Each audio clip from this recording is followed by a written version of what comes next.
People would dismiss it, saying it's a hit piece or whatnot. Guess what, brother? They're doing it now.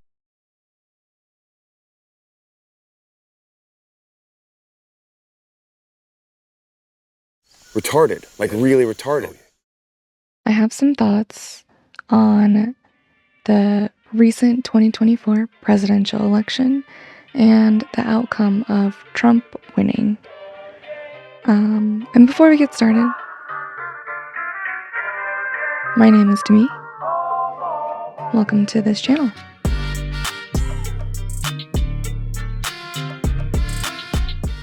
America voted for Donald Trump's second term as president. What happened?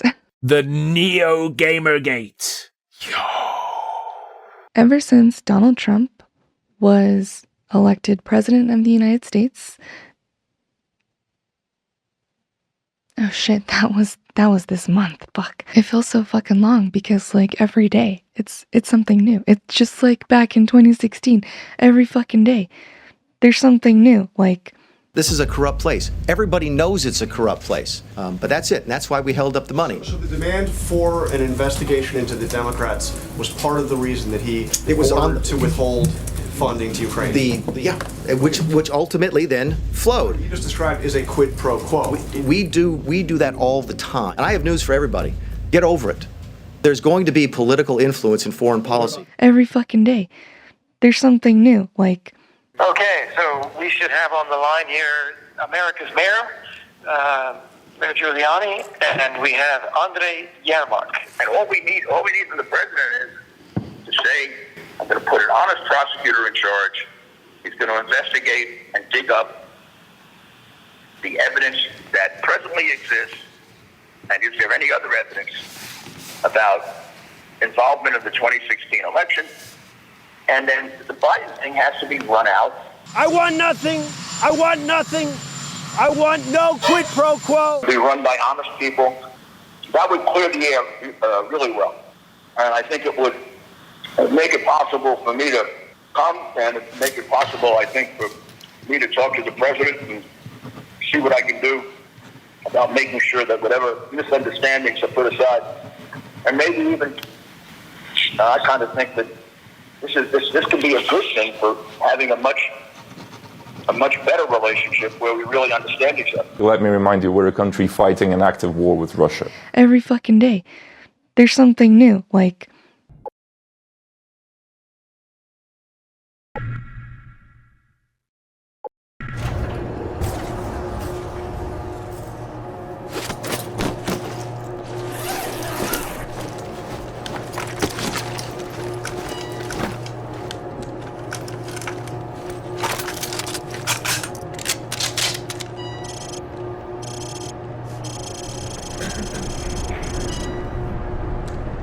С нами Бог. Remember, no Russian.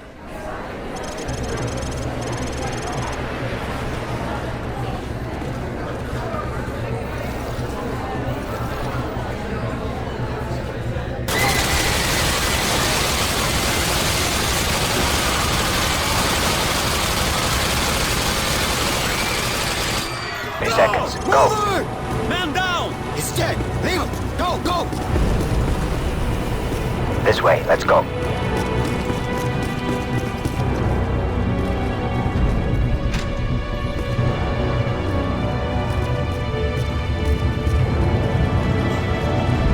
Hallway clear.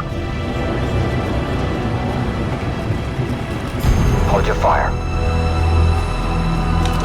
No, шевелитесь. Get in. We've sent a strong message with this attack. Knock it off. That was no message. This is a message. The Americans thought he could deceive us. When they find that body, all of Russia will cry for war. every fucking day there's something new. Like, all of these crazy ass cabinet nominations and speeches and tariffs and the brain thing and the what does he call it? The weave? I was the only president in 82 years that kept you out of a war, except I defeated ISIS, but I inherited that war. You had no wars. And by the way, and I think it's very important, you can go, I call it the weave. You can call it, you have the weave as long as you end up in the right location at the end. But while we're talking about it, we have never been so close to World War III as we are right now. With what's going on in Ukraine and Russia and the Middle East. Well, let's. I had no wars in the whole world. Think of it. And I talked them out of wars. I talked plenty of countries out of wars. I had the whole world, other than ISIS, which I inherited, and I knocked out ISIS in a matter of weeks. We actually have a great military. We don't know how to use it, but we have a great military. With great respect, I was asking about tariffs. You've gone off. So I said, call Macron and call his people and say we're not going to stand for that. And I got Mnuchin and, a lot of guys, smart guys, if I can finish. Yeah. I'll go longer if you want. No, I was going to ask you about the Federal Reserve. You got to be able to finish a thought because it's very important. This is big stuff we're talking about. You can't go that quickly. You've gone from the dollar to So let Macron. me just tell you. So I said, no, I'm just telling you basic, it's called the weave. It's all these different things happening. Yeah. I don't know why people are so worried about Biden being old and, having dementia. Because Trump is, literally the same. And I called him. And I said, Emmanuel, you're taxing American companies very substantially. You're not doing it with other companies. You must think we're stupid. It's not going to happen. But Donald, I cannot do anything. It's too late. It was approved by a legislature. I said, that's okay. Here's the story. Every bottle of wine and champagne that you send into the United States, effective immediately, and I'm signing it as I speak, I'm charging you 100% on every bottle of wine and champagne. They like the wine and champagne, right? Maybe it might be helpful for me to give some definitions for anyone who's not super familiar with American politics, like Canadians or British people or other Americans. I'm gonna end up scrapping this whole video. I can feel it. So the liberals, they're progressive. They want social and economic equality. Absolutely right. Do you believe that you have a different relationship with the social and political systems in society based on who you are? You are a white, I'm assuming middle class Asian American. White presenting, I should say. I'm white presenting? Wait. What? What? A white presenting Asian. What the heck? Let me rephrase that. Can you look at me right now? I can simplify that for you. I can simplify that for you if that upset you. They're good with government intervention when it comes to the economy, but not so much when it comes to the private affairs of citizens. Republicans, they're called conservatives because they're supporters of more of a traditional viewpoint. Because people have no control over their race, for instance. You think they have control over their sexuality? Absolutely. You think being gay is a choice? Absolutely. Why do you say that? Because a lot of people who go into prison straight, and when they come out, they're gay. So did something happen while they were in there? And then their political ideology in particular was kind of known for free market capitalism, government deregulation, and also reduction in the size of government in general, and somewhat of an interventionist foreign policy.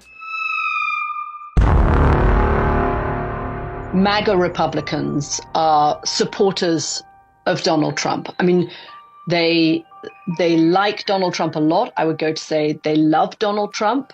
They would not contemplate voting for anybody else. I thought to myself, who better to face this dire challenge than a man born in the flaming pits of hell? A man who is said to have survived a gunshot directly to the head. The President of the United States of America, Donald Trump. I reconstructed Donald Trump's physical form in this game down to 100% accuracy. He looks so good. They love his style. They love his policies. They love the fact that he fights. the people who they see as their enemies in America.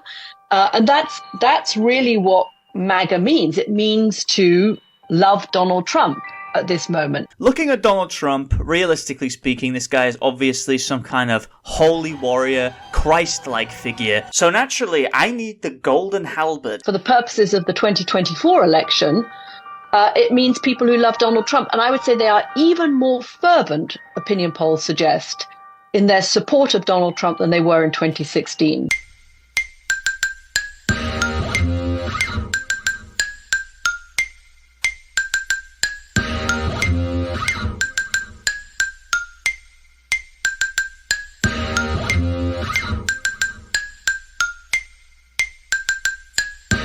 Bitch, I'm the Don. Who the fuck is you, nigga? They will ignore all of the lawsuits. They will ignore anything that other people might raise as failings. They will ignore the fact that he sometimes mixes things up on the campaign trail and seems to be confused. They ignore all of that because Donald Trump is their guy, and they will go through hell and high water to vote for him and support him. Then you have like your third parties.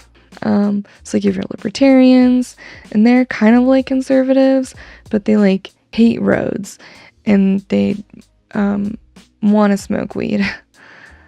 Then you have like the Green Party, which I think Ralph Nader, but like none of these really matter. They're like a protest vote. That's why I put them in quotes. But essentially they're a throwaway vote. We live in a two-party system, and the reality is... One of two things is about to happen, right? Jill Stein is not going to become president of the United States. Donald Trump is, or Kamala Harris is, right? Yeah. What I'm saying is, I really feel that the things she's putting forward are more about solving our problems than the things he's putting forward. Yeah, so I will say, I'm not someone who would vote for Trump. I'm actually third party. I see. So Jill Stein, I was a part of the Climate Corps in Michigan, so I know a lot about the environment. And I understand that Kamala has a lot of initiatives that she's put forth. I mean, during the Biden-Harris administration, you had the passing of the American Climate Corps, which is fantastic because I was a part of that. Oh, it's great. However, you served in that? Yes, I did. Very Yeah. So, but the problem that I see is I have lost a lot of faith in our two-party system, and I want to see something different. Here's what I want to try to convince you of, Sure. right? Yes, neither party is perfect. You've probably been let down by your party from time to time. Yes. All of us have. However, one of two things is about to happen, right? Jill Stein is not going to become president of the United States. Donald Trump is, or Kamala Harris is, right? And all of the things from an environmental perspective that were just achieved, these are not like little differences between center left and center right? You got one set that's saying climate change is a hoax, it's not even a thing. Yeah, I'm not in support of Trump at all. This is completely against Kamala. If he gets back in, then the Inflation Reduction Act will be demolished. That is right. true. So every piece of progress, and if you're saying it's not enough, there's more to do, I'm not totally disagreeing. Yeah. What I'm saying is we've come this far. Like we have right here in Michigan, right? We have factories rising out of the ground making EV batteries that are going to power a different kind of future. But what it's always talking about EVs and solar panels. What are we doing to protect our lakes in Michigan? We have 22% of the world's fresh water. We have Pipeline 5 going through the Straits of the Mackinac Island under Mackinac Bridge, underneath the bridge. Okay, but in on the that, water. right? Again, like she's going to enforce the Clean Water Act. He's going to tear it up. Look at what he did to the EPA the first time. And that's when there was still some But this is the thing, you keep guardrails. mentioning stuff about Trump, but I'm trying to tell you, I'm in between Jill and Kamala. One of two things is about to happen, right?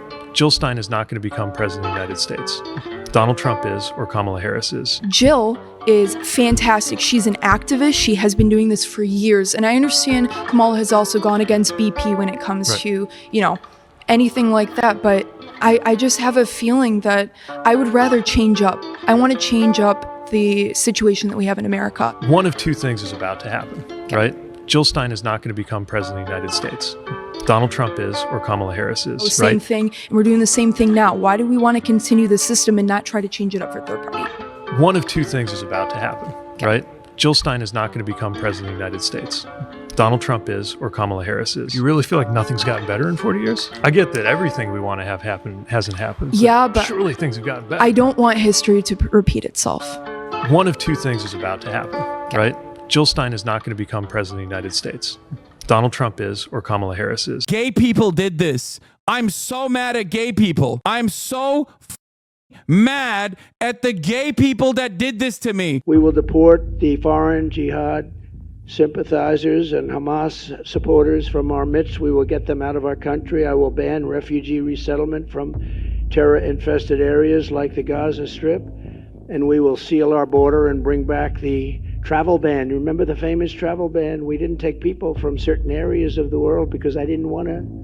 We aren't bringing in anyone from Gaza, Syria, Somalia, Yemen, or Libya, or anywhere else that threatens our security. No longer will we allow dangerous lunatics, haters, bigots, and maniacs to get residency in our country. We're not going to let them stay here.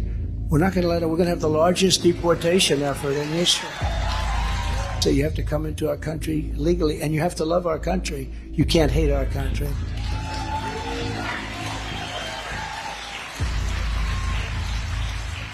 If you empathize with radical Islamic terrorists and extremists, you're disqualified. You're just disqualified. I'm here to talk to you today about... If you want to abolish the state of Israel, you're disqualified. If you support Hamas or any ideology that's having to do with that or any of the other really sick thoughts that go through people's minds, very dangerous thoughts, you're disqualified. one of the greatest problems that our generations are facing.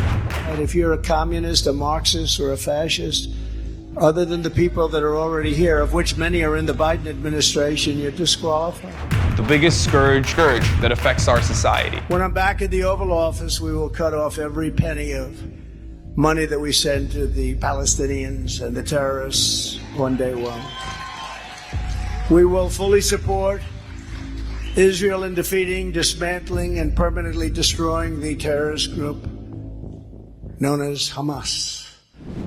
Yeah, what the fuck were people protesting? The Kardashians are lying to you. It's totally gonna make one of the major parties be forced to do something to appease them when The Kardashians are lying to you. irrational with their political notions. God, it is so hard to not be smug. Donald Trump has forever changed politics. The media environment is just... The FBI has established that high Republican officials had ordered a major political campaign of spying and sabotage against the Democrats to reassure President Nixon's re-election this year. And as part of that campaign, said the Post, the Democratic National Headquarters was bugged with electronic surveillance equipment last June. That was the so-called Watergate affair. The Senate tonight voted 77-0 to establish a select committee to investigate alleged political espionage in last year's election campaign. That includes the Watergate bugging case. On September 15th, the Justice Department announced the handing down of 7 indictments by the federal grand jury investigating the Watergate. Late that afternoon, I received a call requesting me to come to the President's Oval Office. The conversation then moved to the press coverage of the Watergate incident and how the press was really trying to make this into a major campaign issue. At one point in the conversation, I recall the President telling me to keep a good list of the press people giving us trouble because we'll make life difficult for them after the election. Dean claimed that White House efforts were successful in preventing a House committee investigation before the election and in postponing the various civil suits. Nixon acts decisively. Saturday evening, October 20th, 1973. Nixon orders Attorney General Elliot Richardson to fire Archibald Cox.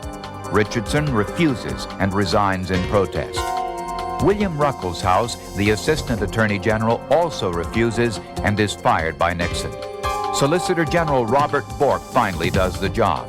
Special Prosecutor Cox is fired. His office is sealed by the FBI. These events are dubbed the Saturday Night Massacre. However, I'm not blaming the people down below. The man at the top's got to take the heat for all of them. And I want to say this to the television audience. I made my mistakes. That I welcome this kind of examination because people have got to know whether or not their president is a crook. Well, I'm not a crook. I've earned everything I've got.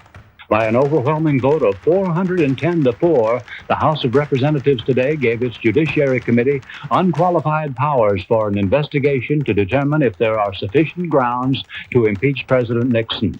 It was just after 1 p.m. when Chairman Rodino gavelled his committee into history, all but one of the 38 members present.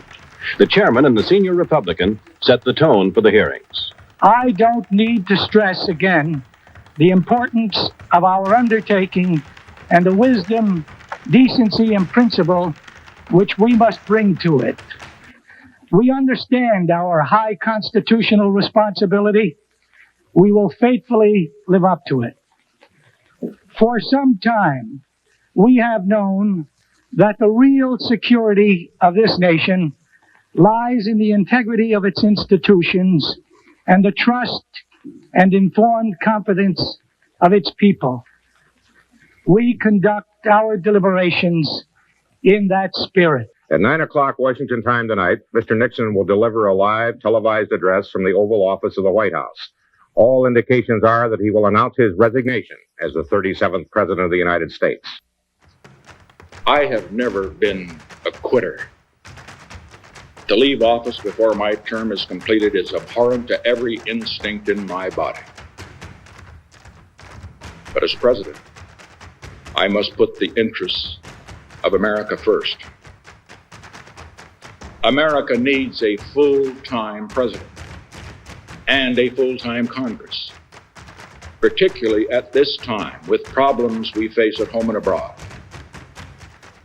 To continue to fight through the months ahead for my personal vindication would almost totally absorb the time and attention of both the president and the Congress in a period when our entire focus should be on the great issues of peace abroad and prosperity without inflation at home.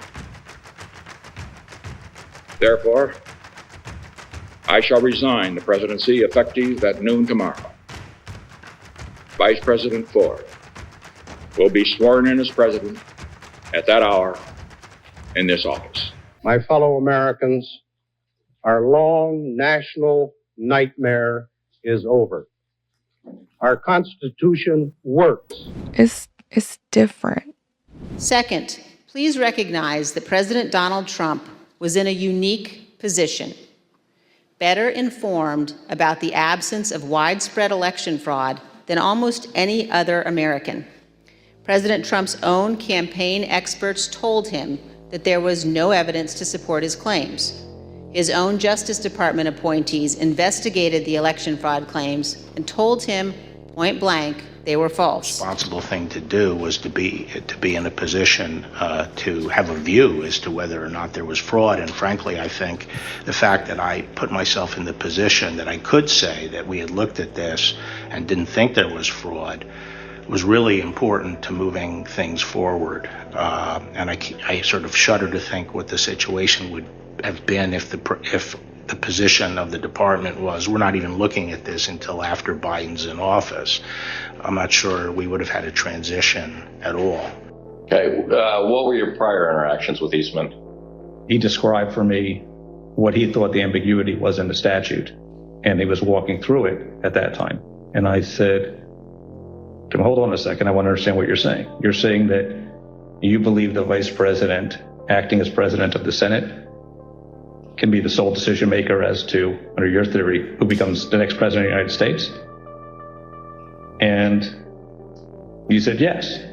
And I said, are you out of your mind?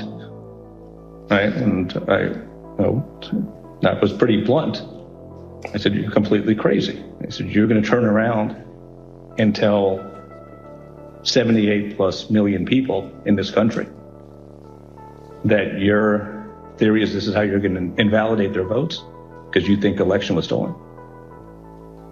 And I said, they're not going to tolerate that. I said, you're going to cause riots in the streets. And he said, words to the effect of there's been violence in the history of our country either to protect the democracy or protect the republic. Well, we know these men before us did the right thing. But think about what happens if these justice officials make a different decision. What happens if they bow to the pressure? What would that do to us as a democracy, as a nation? Imagine a future where the president could screen applicants to the Justice Department with one question.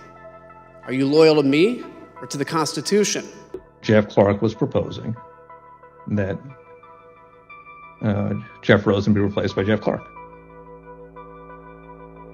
And I thought the proposal was asinine. What were Clark's purported bases for why it was in the president's interest for him to step in? What would he do? How would things change, according to Mr. Clark in the meeting? He repeatedly said to the president that if he was put in the seat, he would conduct real investigations that would, in his view, uncover widespread fraud.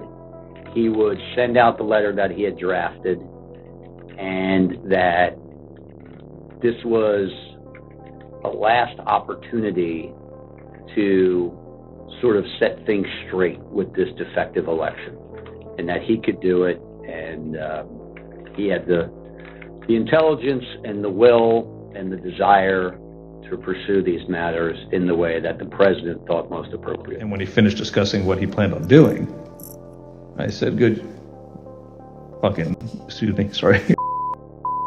congratulations, you just admitted a first step or act you take as Attorney General would be committing a felony and violating Rule 6C. You're clearly the right candidate for this job. I made the point that Jeff Clark is not even competent to serve as the Attorney General. He's never been a criminal attorney. He's never conducted a criminal investigation in his life. He's never been in front of a grand jury, much less a trial jury. And he kind of retorted by saying, well, I've done a lot of very complicated appeals and civil litigation, environmental litigation, and things like that. And I said, that's right, you're an environmental lawyer. How about you go back to your office and we'll call you when there's an oil spill. And Pat Cipollone weighed in at one point, I remember saying, you know, that letter that this guy wants to send, that letter is a murder-suicide pact. It's going to damage everyone who touches it. And we should have nothing to do with that letter. I don't ever want to see that letter again. And so we went along those lines. I thought Jeff's proposal, Clark's proposal, was nuts. I mean, this guy said at a certain point, you know, listen, the best I can tell is the only thing you know about environmental and elections challenges is they both start with E. And based on your answer tonight, I'm not even certain you know that. The president said, suppose I do this. Suppose I replace him, Jeff Rosen, with him, Jeff Clark. What do you do? He said, so suppose I do this. So suppose I replace him, Jeff Rosen, with him, Jeff Clark.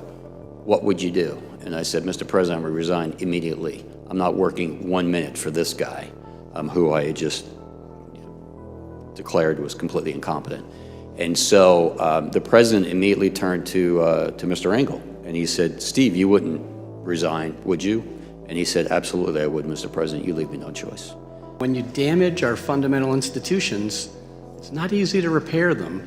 So I thought this was a really important issue to try to make sure that the Justice Department was able to stay on the right course.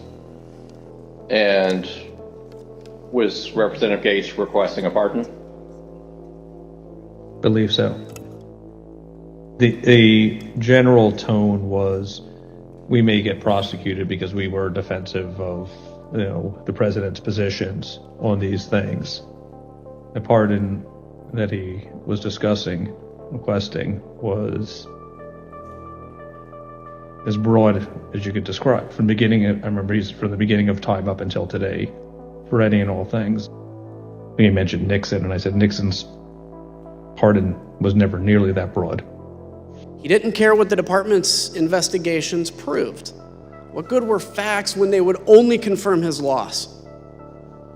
And it's no surprise that all the far-out, fully fabricated, whack-job conspiracy theories collapsed under even the slightest scrutiny.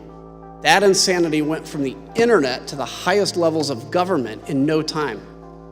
The bottom line, the most senior leadership of the Justice Department, from Attorney General Bill Barr to Jeff Rosen, his successor and his deputy Rich Donahue, everyone except Jeff Clark, was telling President Trump the very same thing.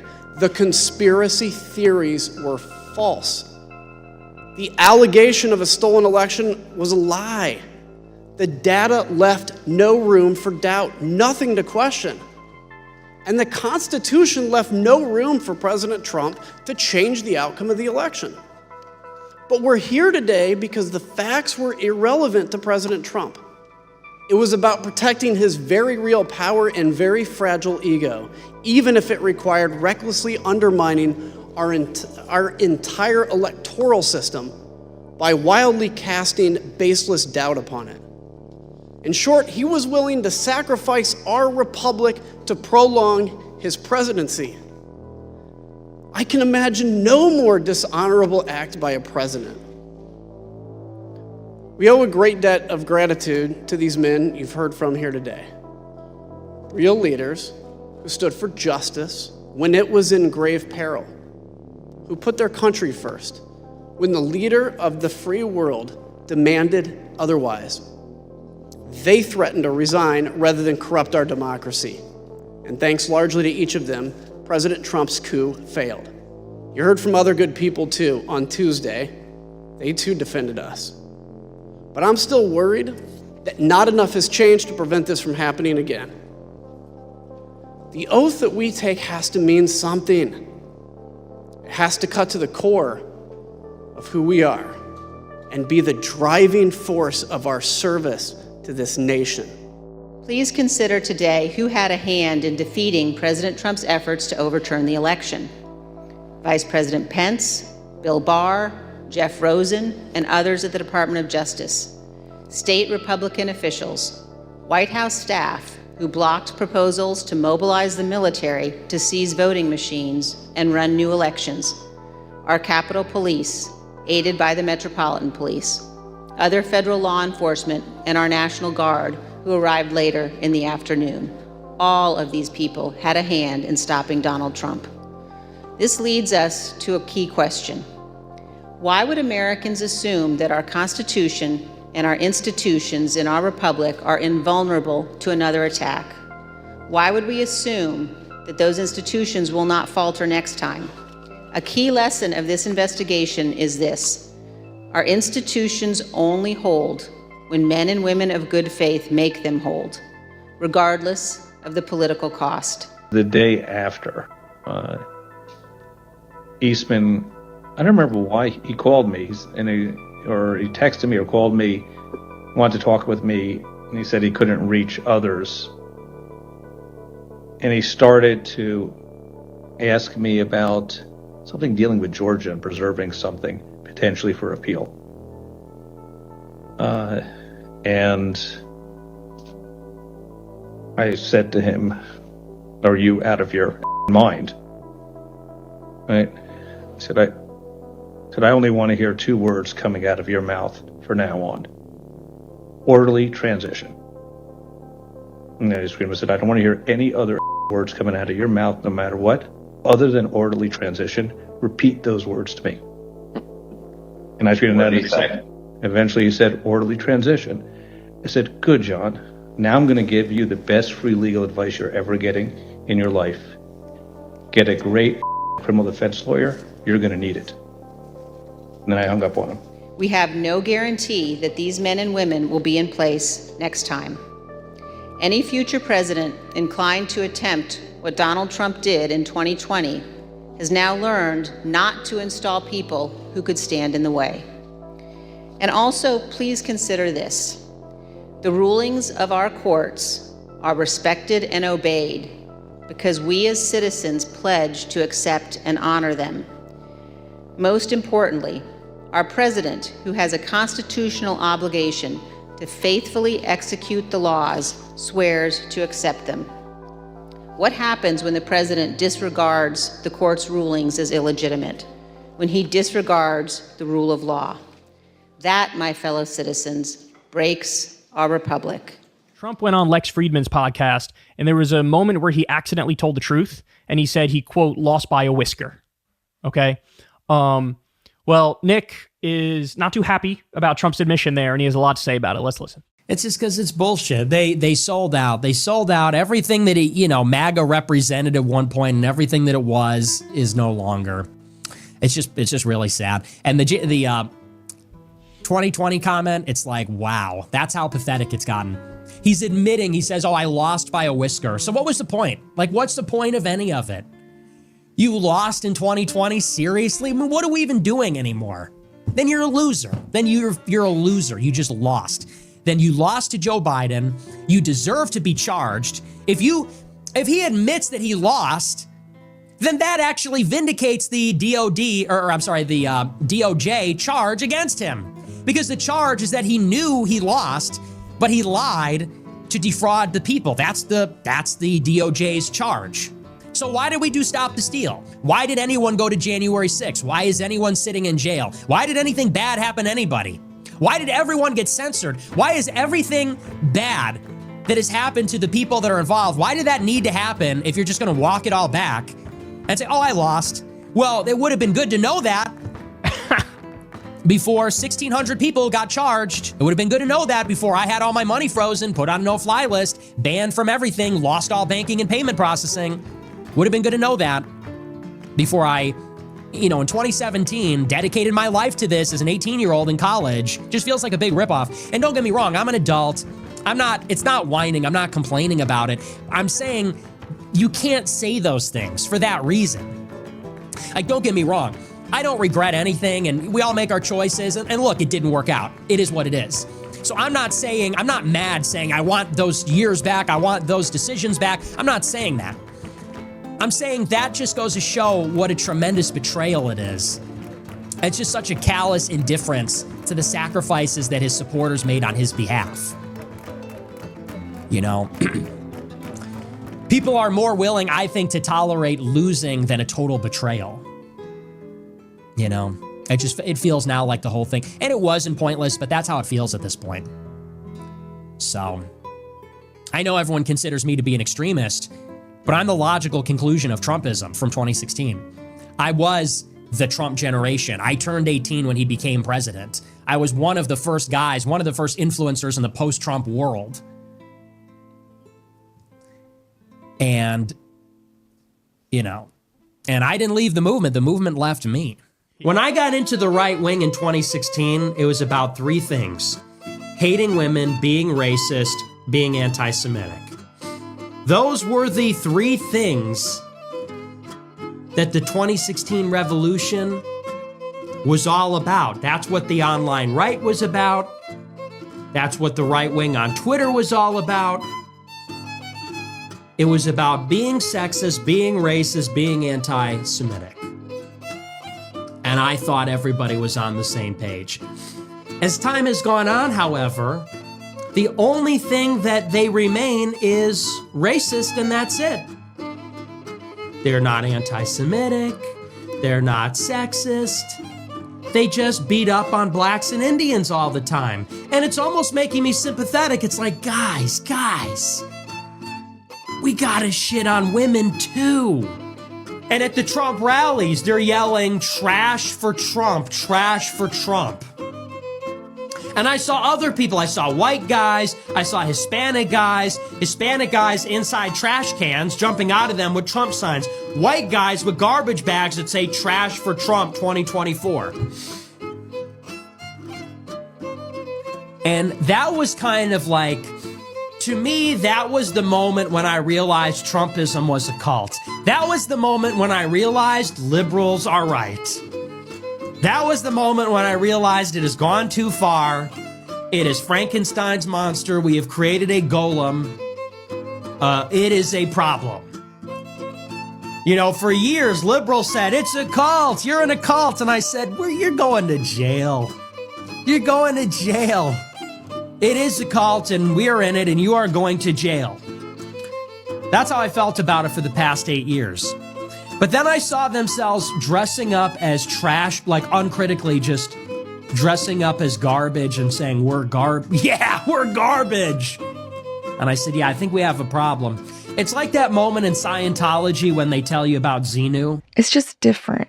As Commander-in-Chief, I will ensure America always has the strongest, most lethal fighting force in the world. What the fuck? Say, wait a minute.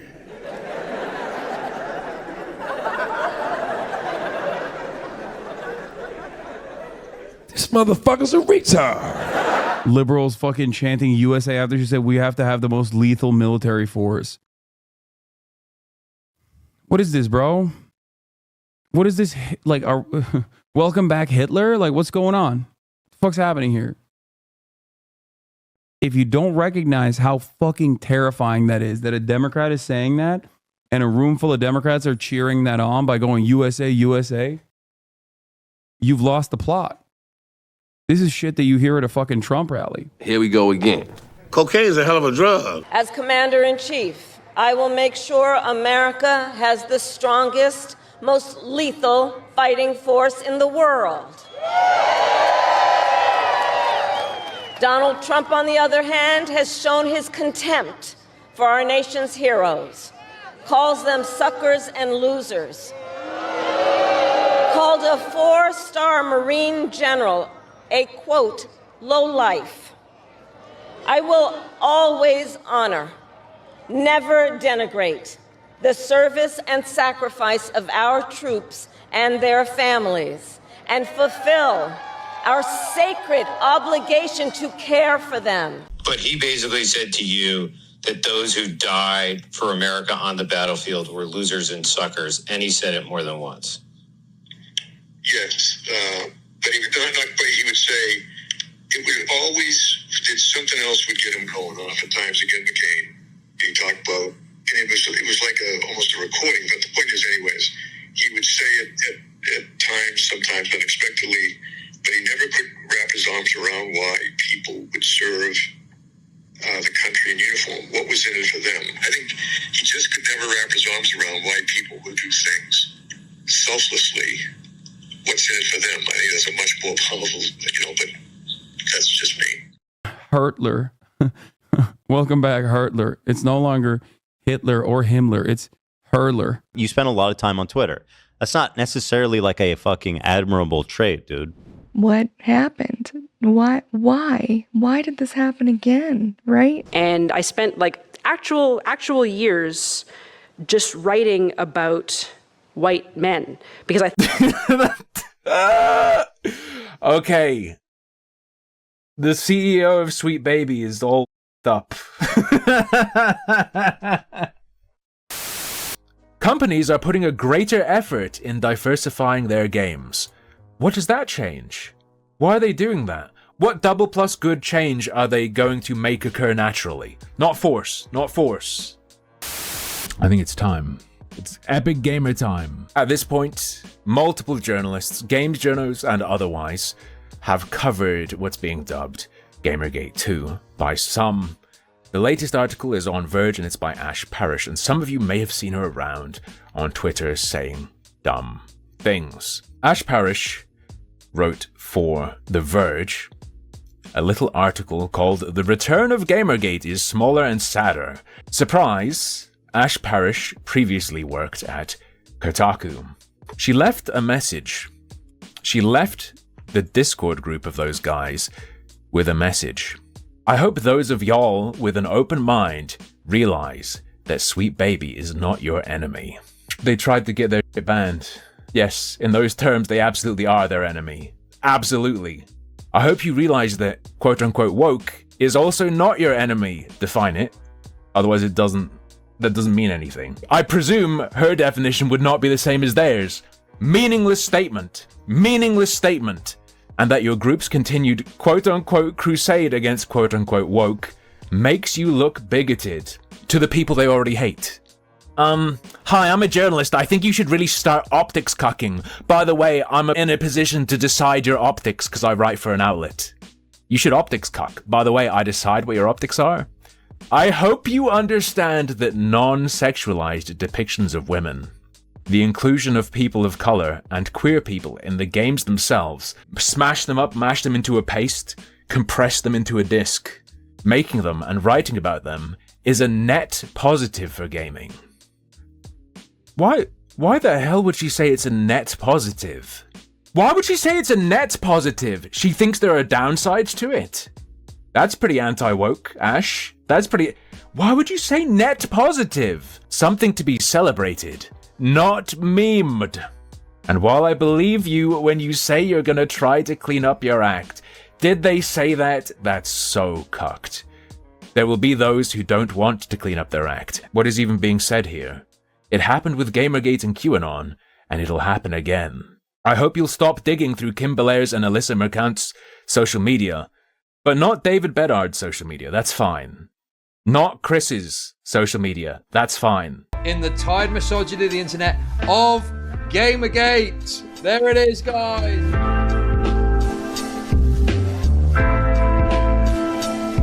There's a little bit to this, so we need to kind of get into it a little bit, okay? Alyssa Mercante, she is kind of like on the other side of Gamergate, I guess, to put it very simply, right? Writes for Kotaku, woke and soy. Now, obviously, when it comes to the video game industry, people are pretty divided right now. There are a group of individuals like Alyssa and the journos who think that the industry needs to continue to do better in terms of DEI initiatives, and they also need to shun the very people they need to swipe their credit cards on experiences. But gamers are on the other side, and they are willing to speak up and voice when they are unhappy, and someone who has made gamers very unhappy is Alyssa Mercante. She constantly attacks us. She constantly says our criticisms about the industry are not valid. People like Alyssa love to call real criticism hatred and harassment, and she has said that she is part of a targeted harassment campaign, just like the women who started Gamergate 1 said about themselves. And even over the past couple of days, she's been trying to stir the pot, and I did cover this in another video, but she said Shadows reinvents Assassin's Creed, but can it appease the haters? With a diverse cast and new vision, the game feels revolutionary, yet bad faith culture warriors are unlikely to be impressed, so she can't even write one single piece about the games industry without attacking gamers. And of course, the reason why she got so much attention last year was because she posted this article titled "Sweet Babying Doesn't Do What Some Gamers Think It Does," which is a complete lie. They do exactly what you believe they do, yet she thinks that she is in the right and that she can say whatever she wants, and that's certainly not the case. So now she has decided to leave X. I don't think she's going to be gone very long because she does crave attention. She does love when the spotlight is put on her. What you really, really want? I want people in the industry to be a little bit louder about people being mean to other people. And maybe say it's not a good thing. Yeah. Maybe say we don't want you around if you're going to be a cunt. Yeah. And hateful. And that the games industry is diverse naturally. Not because anyone's making them be diverse. Because the world is diverse, you stupid motherfucker. And it gets better this And way. if you have a problem with that, come fight me. Physically. Bitch. Has anyone taken you up on that yet? No, because they're all pussies. Yep. Ooh. What's all this? Interesting. Looks like some old tweets. Wonder what this is all about. I don't know how your Friday is going, but Hassan just read my joke out loud on his stream. Yes, I'm a Hassan Piker groupie. I will not apologize for this. Dude, do any of these freaks have any concept of what a conflict of interest is? You are physically attracted to the person that you're trying to do a journalistic piece on and have expressed it repeatedly. Bro, this is obviously a conflict of interest. That's utterly insane to me that this isn't something that, I mean, it's Kotaku, I guess.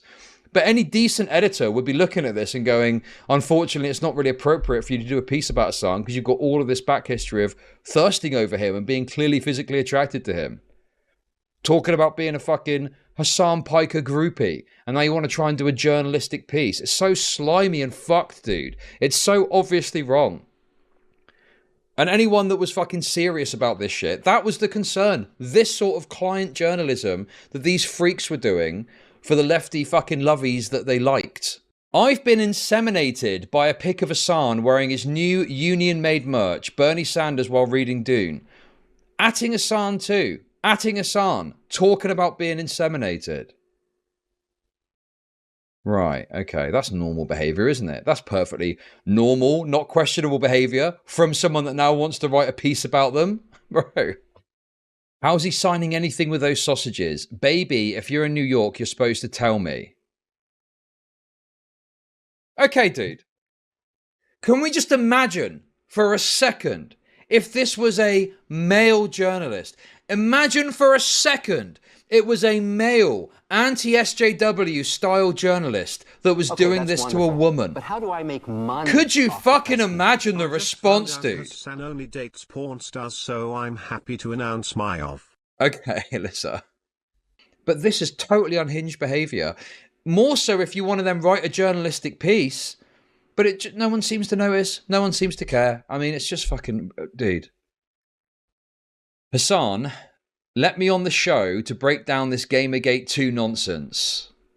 Oh, God, she's such a disgusting, clout-hungry whore. It's unbelievable. Are you DEI hotties ready? The fire sale get rich or DEI trying streamathon and auction for trans lifeline starts now. Someone tell Hassan. Oh, and by the way, this little joke here, Alicia McCante just DM'd my wife. This insane individual messaged that Smash JT dude's wife because of shit that was happening on the internet. Utterly unhinged, insane behavior. And it's been turned into some sort of fucking joke. It's nuts, dude. Bro, this person is disgusting. Just a sickening, clout-gobbling individual, desperately publishing puff pieces about retarded streamers. I hope you'll stop digging through Kim Belair's and Alyssa Mercant's social media, posting pictures of them and photoshopping images of them. Public figures eat shit. What is this idea of social media being personal? Open social media it's personal. You're digging through the social media. Yeah? Would you say, I hope you'll stop reading the book they published? Same stuff. People are just delusional. People are just out of their skull about social media. They think what they post is like they're out in public and those are the thoughts in their head and it's private. No, it's the same as like publishing an ebook. It's just short. Insane. So that was her parting message to their Discord. She also, apparently, messaged an individual on Twitter, and she said a fair bit more than I'm going to show here, but it's all along the same thing. Why did Ash Parish omit the casus belli? The cause of this being a story at all? Make no mistake, the Chris Kindred stuff, if that hadn't happened, none of these articles would have been written. Because like they say, those little groups, like Sweet Baby Detected was, people talking about this stuff, they've been talking about stuff like that and about people like that forever, and it doesn't become a new story. I don't agree that Kindred calling for the report of the Steam list / Cabrutus constitutes harassment. Watch what happens here. Associated with that list was a discussion forum, 100 pages of threads filled with terrible shit, up to and including harassment. I don't agree that talking about someone can be harassment. People argue about this. No, something hasn't been mentioned here yet. Getting rid of the list gets rid of that forum, and you'll see now. Steam cut that shit out, those forums are gone, and the list is still there. I'm not gonna fault Kindred for trying and halfway succeeding at getting a vector for harassment shut down, so that's the first part. You see it your way, I see it mine. What wasn't mentioned in the explanation of why that's okay? Did you catch that? Their explanation of why there didn't include report the creator since he loves his account so much. A purely vindictive call to action to try and dispossess him of his game licenses. That is not self-defense against harassment. Not at all. The reason there are the numbers there are is that casus belli. That is why this became a story, instead of just being some random people on the internet. That's why this blew up. She asked this guy after that, I'll ask you this genuinely, does not including the bit about Kindred's tweets make it seem like I'm being unfair to the Steam group? Does it cast any of their actions or words before the tweets or after in a different light? The they, the who the they is totally changed because of those actions. We went from what, less than 20,000 people to over 250,000 people. The form of what the group is completely changed. The reason for joining the group morphed. The most important thing about this whole situation, why this is a situation at all, not important, right? Talking about someone who's put themselves out there publicly with a public profile, harassment, attempting to dispossess someone of their games licenses, get them removed from a platform for purely vindictive purposes. Quote, report the creator since he loves his account so much. They wouldn't call that harassment though. I feel like they would if someone else was targeted. But we have the Verge article, published on The Verge, written by Ash Parrish. The return of Gamergate is smaller and sadder. Back then, the harassers used obfuscating tactics, cloaking their oftentimes violent harassment in the veneer of legitimate complaint. This is insane conspiracy theory stuff. You have to show me that they're the same people, or at the very least, that these specific people have organized, right? Pretty much any large group is going to have schizos, and it's going to have people who don't want to be tarred with those schizos. If you start tarring people with the behavior of schizos in their group, they're going to defend themselves with what they're doing. They're not trying to do a smokescreen. They're going, why the hell are you calling me a terrorist? Stop it. I'm just doing this. I'm just doing this. Social media gave a platform to those, quote, legitimate complaints, while the games industry itself remained largely silent. Oh no.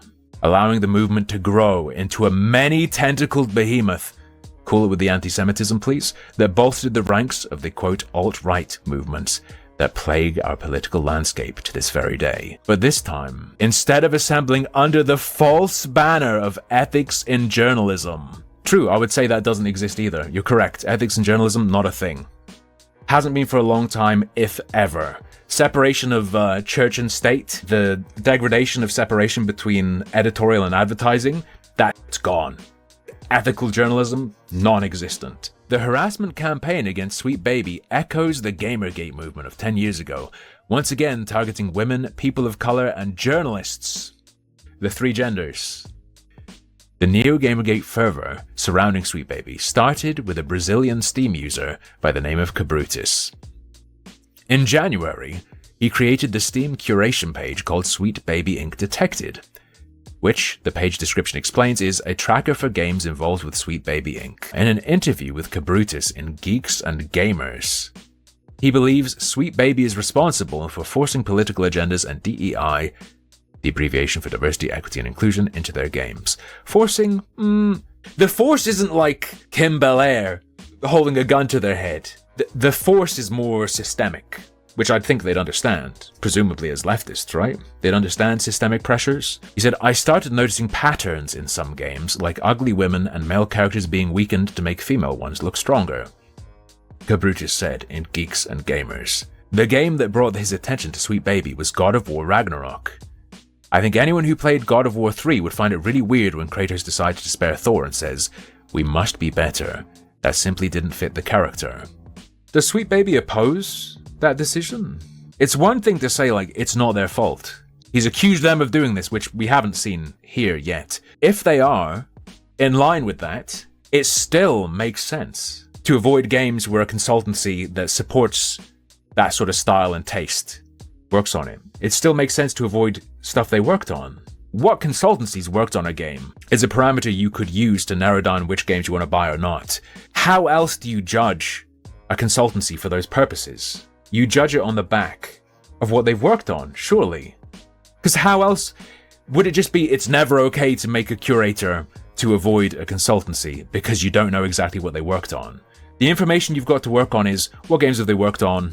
That's all you got, unless they tell you. According to Cabrutus and the thousands of followers he's recruited through his Steam group and Discord server. Ooh, we've got terrorism language! He's recruited through his Steam group and Discord server. Developers have no choice but to make these woke narrative changes. Not because of Sweet Baby alone, of course. Sort of, yeah. SBID supporters also argue that Sweet Baby has coerced developers into making changes through fear, pointing to out-of-context quotes from the company. Sweet Baby's CEO has advocated that employees at developers first go to their higher-ups. If you're a creative working in AAA, which I did for many, many years, put this stuff up to your higher-ups, and if they don't see the value in what you're asking for when you ask for consultants, when you ask for research, and then if they can't get higher-ups to make changes to get consultancy companies in, who advocate for this kind of change, whether they succeed or not, Sweet Baby wants to make these changes, and if you fail in going to the higher-ups, quote, terrify the marketing department to get funds reallocated so that you can get consultants in, to subvert authority. go have a coffee with your marketing team and just terrify them with the possibility of what's going to happen if they don't give you what you want. Because they have to consider, like, I say that all out as a joke, but it's actually very, very true, because if you start to consider the people who are player and audience facing and who have to deal with mitigating harm and with keeping the sentiment around their game and their project positive, there's like a genuine value that you can impress upon them with both ethically and financially. You can say this is important. Ethically. And it's also a valid discussion to have, because if you're working with a very thin narrative budget and you work in AAA, I think you'll be pleasantly surprised or dismayed by the amount of money that marketing can give you. If you're not in AAA, and if you're indie or if you're freelance and you're building... Actual parasite mindset. Anyway, the most widely circulated example involves clips of a Talk Belair, a black woman. She's not a black woman. I don't think she even says she's a black woman. Wait, why are you saying black woman here as well? Belair, a black woman, gave at the Game Developers Conference in 2019. In it, she counsels developers to terrify their bosses with the threat of cancellation if their requests for inclusivity are not met. That's not quite it. But a look at the clip's full context tells a different story. It's clear that Belair didn't want developers to scare their superiors into inclusivity. Instead, she wanted them to enlist support from the employees, those on the marketing and community side, who stand to receive the most backlash from players if those concerns aren't taken seriously. That's not a different thing. You said the same thing again. The only slight difference is it wasn't terrify their bosses, it was terrify the marketing department, yes. Yes, we all know that the terrify them is wokoids will get angry at you and go after you. Yes. No one thinks Kim Belair is saying, go and threaten to shoot up the marketing department or something. No one thinks that. She doesn't mean terrify them with what you're going to do. No, she's saying terrify them with what's going to happen if you put out a game that isn't sensitive enough and whatnot. Yes, that's what everyone means. That's what they're all saying. Bizarre. Absolutely insane statement. No one is saying she's saying scare them and say you're going to cancel them. Yes, we get the clip. We know what the clip is. This is an absurd part of the article. Why is she lying this hard? Why would she lie this hard and this blatantly? Yes, we understand. Go to your boss and say getting a consultancy in is important. If they don't buy it, subvert them. Subvert the company. Go to the marketing department, warn them, hey, you're going to have to deal with a lot of shit. Perhaps if journalists write about how racist your game is, if people get angry, if that destroys the image of your game, get money shifted over by marketing to pay us. Yes, I agree, Ash. That is what she's saying. It's horrible. It doesn't make it good. It's what everyone knows it's saying. Like, what the hell is this? In reality, although to be fair, it's not really to get inclusivity in. It's to leech cash. It's to be a parasite. It's to subvert the higher-ups and get money. In reality, Sweet Baby and other video game consultants contracted by studios to support the studio's own goals, including not being on the wrong end of a cancellation mob. Of course, that's a major reason for hiring sensitivity readers. They consult, wrote Mary Kenny, the associate narrative director on the forthcoming Wolverine game from Insomniac Games, who worked with Sweet Baby on another Insomniac title, Marvel's Spider-Man 2. Marvel's Spider-Man 2, the one where we had the leaked Insomniac sensitivity video that was inadvertently extremely racist towards Asian men. But anyway, they do research, pitch ideas, give feedback, and maybe even write scripts, but none of that gets into the game unless the core dev team agrees with it. It's this again. Does their brain exist in a vortex? In a vacuum? Are devs perfect, rational, logical agents unaffected by culture? I don't think so. Obviously. Yes, it's just a list of games that Sweet Baby's been involved with. Yes. SBID serves as a warning to like-minded gamers not to buy anything on the list. Or just, as a list of what they worked on. No, Hex! No! You don't understand. You must get consultants in early and pay them. And if you're in development and you are part of like that dominant voice, you're like a cis hetero white dude or just adjacent to that, do not wait until the end to call your consultants. Bring them in at the beginning and start paying us sooner. Start paying us sooner. Holy pathetic. Employees at these companies, go to your higher-ups, get them to get consultants in. If you fail, you have to go to marketing. Scare marketing with what could potentially happen if they don't get consultants and sensitivity readers in. It could be a bloodbath. It could be a social media disaster. You'll get cancelled. You'll be written about. Scare them. It's so important to get consultants in so the disaster doesn't happen. They're such an important piece of the puzzle. They need to be paid. They need to succeed.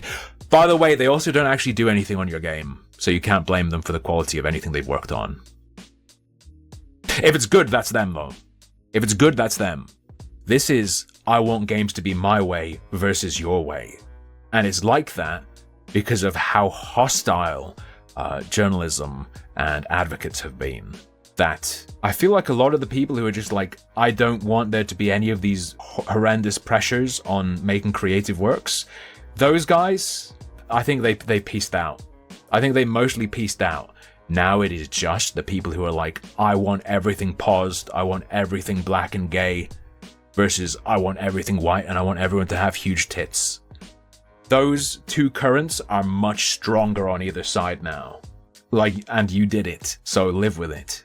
There's also a current of, I think you're ruining America and I want you to die, and you did that too, by making it look like that's the fight they have to fight, so enjoy! This lack of understanding about game development, whether intentional or not, belies the group's true function. A convenient excuse for anti-woke reactionary gamers to indulge in racist and misogynistic behavior that's typically shunned in online communities. Right. Ash has fantastically gone full retard again. They don't need an excuse. They do this all day 24/7, right?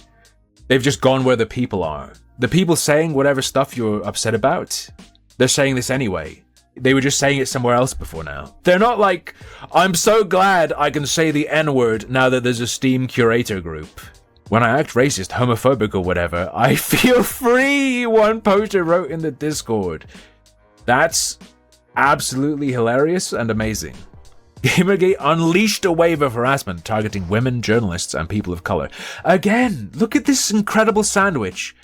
Women, journalists, and people of color. All three of these are protected characteristics, of course. It created the template for a kind of violent right-wing internet culture that persists to this day. It's pretty organic, dude. And the guise of ethics and games journalism, thin as it was, I went at their trash articles all day, every day, directly on their reporting. Off. Tons of people did. Allowed the movement to shield its true aims. Its true aims. This is a... Okay, one, she doesn't believe this. If she did, this is paranoid schizophrenia level of conspiracy theory.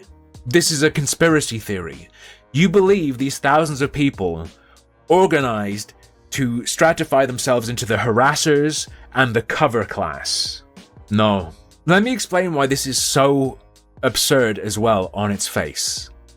The people calling in bomb threats, threatening people, drawing cartoons of Anita Sarkeesian getting raped by Super Mario. They don't need anyone to cover for them? Why do they need cover? They can just do it.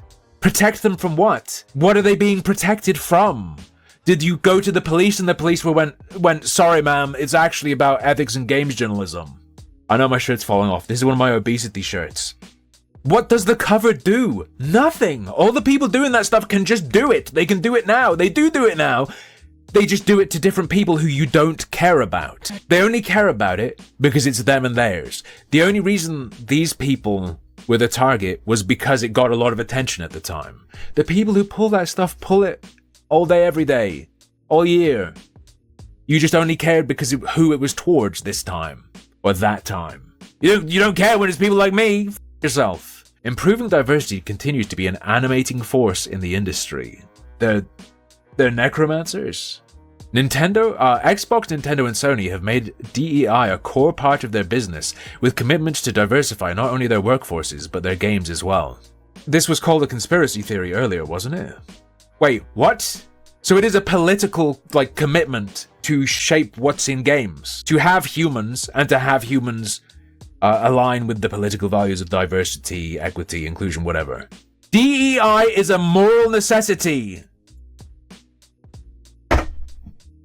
Wait, so they're right! Why are you telling me they're insane conspiracy theorists and then just telling me actually they're right, though? What is this article?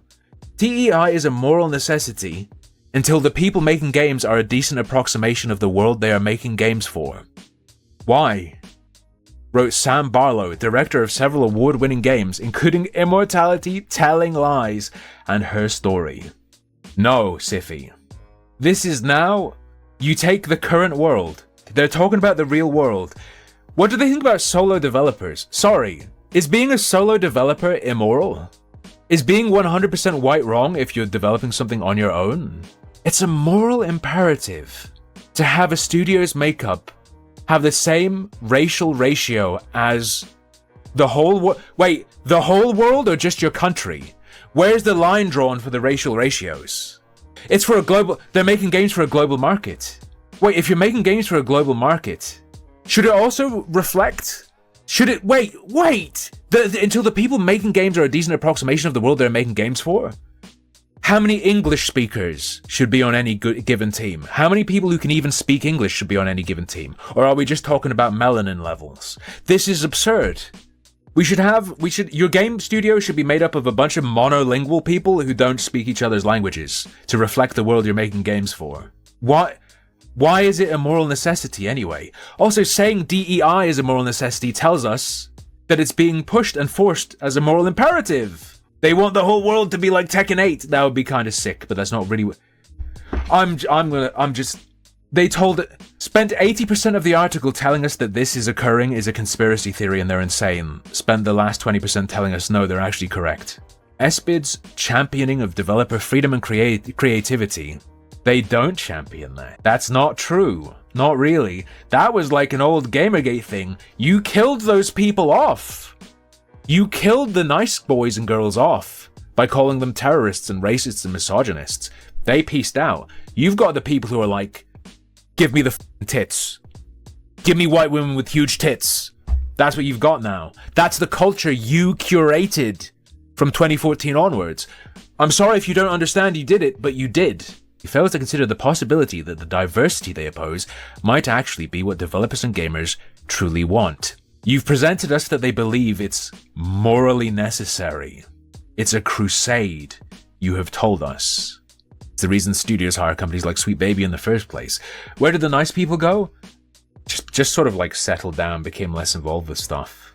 You see way less of it and way more of the other people. If you oppose something that's a moral necessity, what are you? If something is morally needed, it's a moral imperative and you oppose it, what does that make you? And consider that this is the message the press is amplifying. The press is amplifying, if you oppose this, you're evil.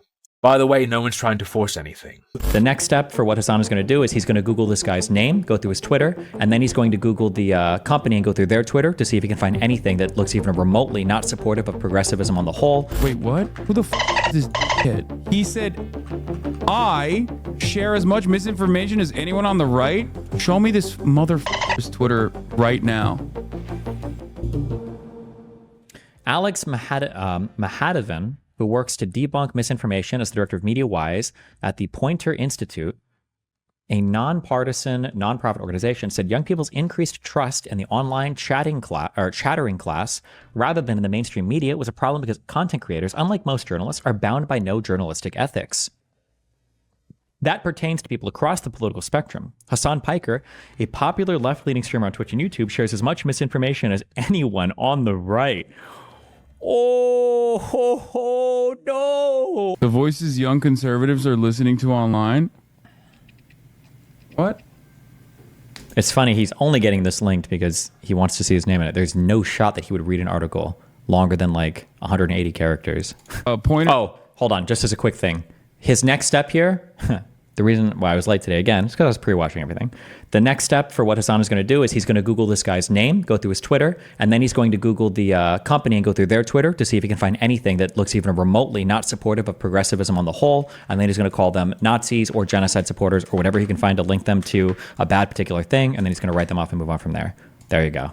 Preference for content that affirm beliefs stem from what he called the core human desire, the need for validation.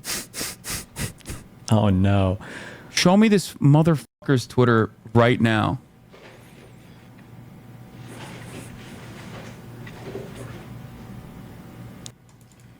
Find something to discredit him. Let's go.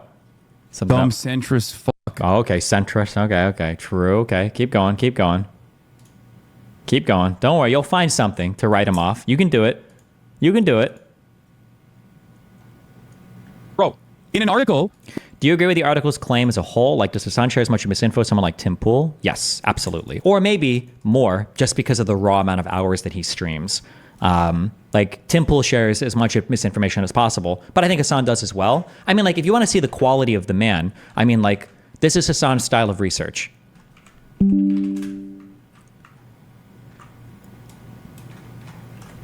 How many Twitter threads do we have open today? 1, 2, 3, 4, 5, 6, 7, 8, 9, 10, 11, 12, 13, 14, 15, 16, 17, 18, 19 Twitter threads today. Wow. Hold on. Top funders of Pointer Institute. Oh, here we go. Idiotic. Maybe military industrial complex? What can we find? Come on, you can find something. Oh, wait. Do you think that politics streamers not being bound by journalist ethics is an actual issue? Yeah, of course. It's a huge issue. Alternative media is dog shit when it comes to sourcing or ethics or anything like that. Yeah, 100%. And I feel like this is valuable to look at because no matter what you say about Sweet Baby, you get people cropping up saying, you don't even know what they do. And it's like, okay, I don't care. I think it's really funny that their employees had a spaz fest on Twitter.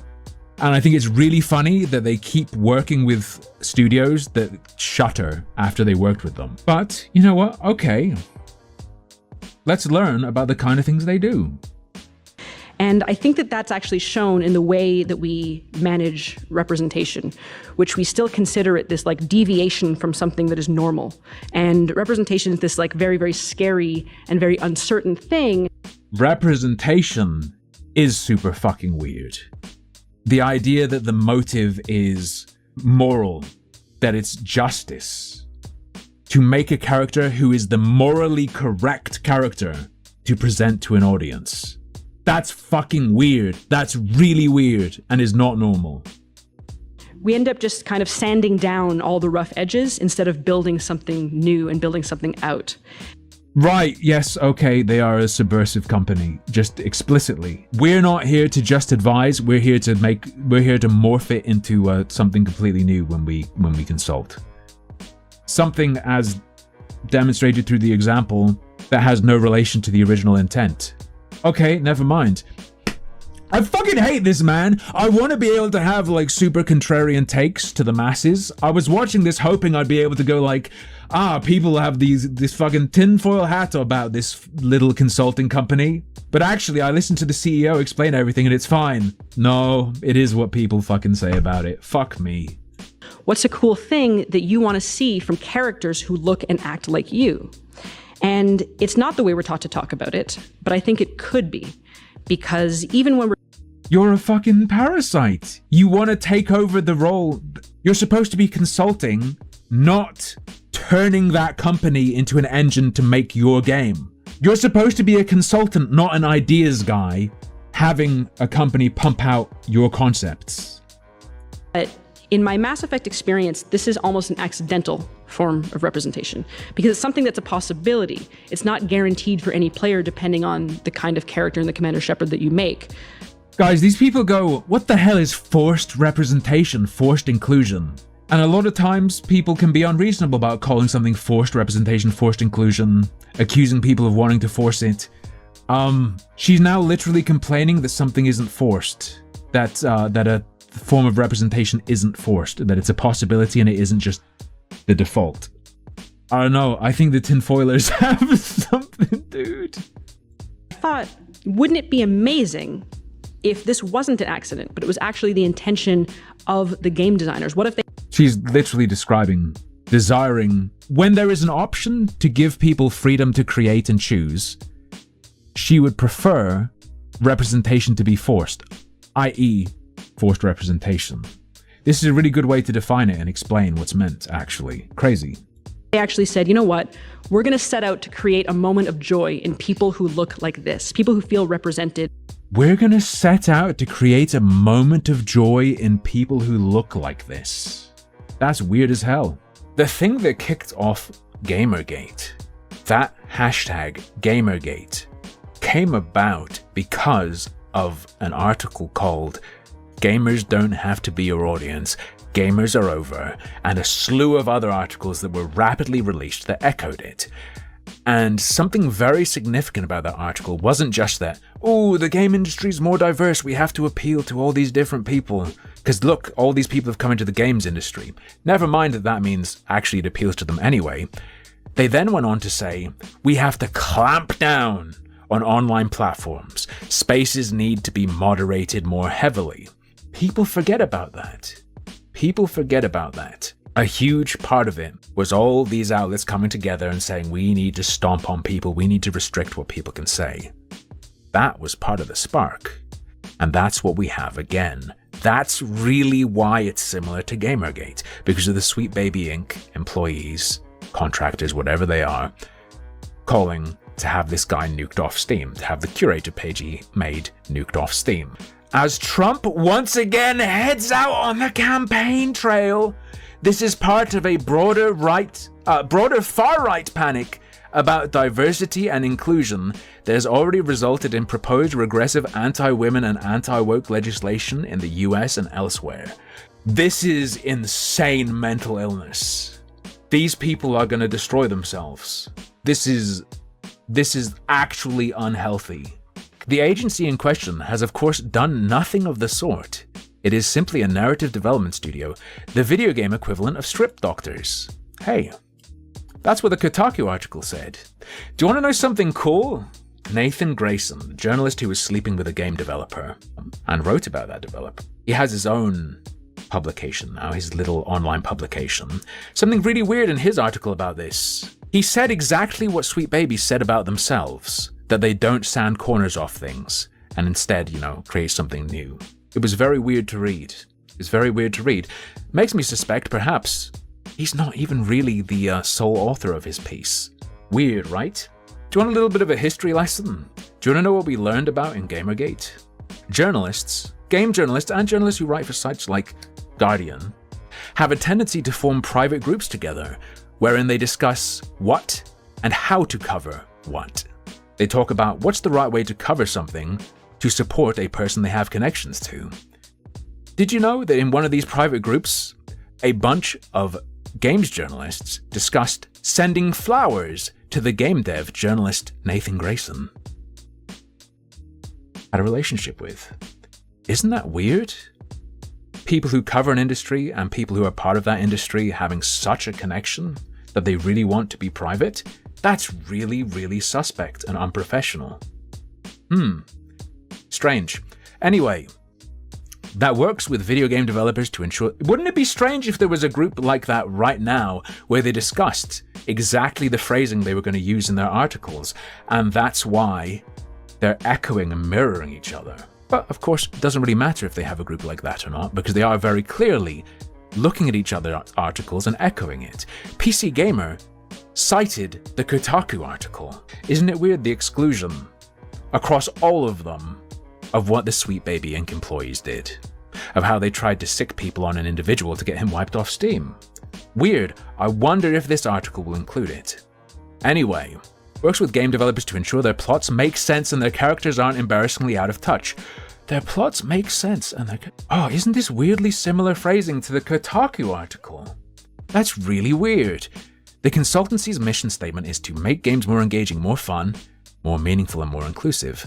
It cannot dictate the developer's feature, for example, black female leads in their games. So, it can pressure them. It can encourage employees to manipulate and, quote, terrify marketing departments to reallocate funds to hiring companies like Sweet Baby so that they can get in earlier and have more influence. Right? That mechanism itself is insidious regardless of what they're using it to do. Nathan Grayson of Aftermath and Alyssa Mercanti of Kotaku have both investigated the origins and sprawling nature of the Sweet Baby conspiracy theory. Its proponents draw preposterous connections between the consultancy and BlackRock, and the funding crisis affecting the wider games industry. This is far from the first time since Gamergate that such harassment has spilled over. Depressingly, coordinated abuse. This is a conspiracy theory. The idea that there are people organizing, saying stuff to these people. This is literally a conspiracy theory This is not real. It's not coordinated abuse. Against game developers is now somewhat routine. Emergent abuse, I'm sure, occurs, right? Coordinated abuse? You're gonna have to prove that. Hey guys, thinking Sweet Baby's fucking dog shit is a conspiracy theory. The evil gamer swarm controlled by Donald Trump, they're gonna kill all of you though. That is real and true. There's a fucking Steam group that lists the stuff they worked on. They tried to go after a dude, it didn't work out for them, and now they're getting their shit kicked in. Happens. Happens every day. To all sorts of people, in all sorts of situations. Alright? Yeah, top donors from the Charles Koch Institute, the Stand Together Fellowship. There you of the Charles go. Koch Institute. There we go. Koch brothers. Yep. Far right. We got him. We can ignore this, guys. No, you're not whining. You take your news accuracy seriously. When some fucker questions that, of course you're upset. Yeah, no. We got him. He's very pro-Israel too in all of his writings. Yeah, that's probably why he's saying I'm spreading misinformation, because I think Palestinians are human beings. Mr. Mahadevan added that the way some people selectively consumed mainstream media news was exemplified after the shooting of Mr. Trump at campaign rally in Pennsylvania on Saturday. What did I do? Most of what I did after he got shot was literally actively cast aside misinformation and explain to people media literacy. This is most of what I do is media literacy. Media literacy. Unreal. Oh, another article. He's got a focus group happening in the back of his fucking mind at all times. He's a McKinsey guy. He's Does he literally? He actually just reads headlines? Is this the actual meme? Does he actually read any of these? He's got a focus group happening in the back of his fucking mind at all times. He's a McKinsey guy. YouTube video. YouTube video. So I actually made a bet a few Hutch weeks ago. probably shitting on Hutch. I made a $100 bet that they would not replace Biden, and I'm hoping. I think there's like a 50-50. Dude, why the f would you get your politics from a goddamn Call of Duty player, dude? Like, I'm sorry, you're like, this is what you deserve. If you're like, oh, I wonder what like an older COD player has to say about this particular thing, like you deserve to. Hutch has read more news articles cover to cover in 1 month than Hassan has in 2 years. I'd bet my life on that. Easy. You know what? Fuck it. I got nothing better to do. Do you think we can find him reading a full article a single time today? Because he's got like 4 or 5 articles open. I wonder if he ever has read a full news article. Let's check. Sweet Baby is a dev pub company that goes to dev teams and makes sure it has friendly, open-minded, and more diversity in their games. Just so happens that their most recent said all games all bomb. Right-wingers think they bomb because Sweet Baby is a woke liberal agenda company burning games. This is all you need to watch on the Sweet Baby Inc. thing. It's gamers doing Gamergate shit to get mad at diversity in games this time. Asman is headlining the charge. Okay, but don't worry. Let's see. But listen, hey, if at least he reads something, even if it's a bad article, at least he reads it. This attitude is exactly how Trump won. Oh my God, he's going to read this. He's going to do it. He's going to do it. Okay, I believe Party him. has like convinced. Nah, they'll just get scared and they'll vote. He's going to do It's it. very stupid. I don't know how the Democratic Party and the media apparatus that accompanies the Democratic Party has He's like going to convinced do it. normal people. No, okay. He's going to read this article. This article's like 3 paragraphs. He'll read this one. He'll read this one. The woke consulting firm that ruined all these games. If Samus was revealed today as a woman, they would have called it forced diversity. I don't understand. This whole Sweet Baby thing started as a schizophrenic thing on 4chan. Asman is giving you so much fuel by talking about it. I don't know what the fuck's going on.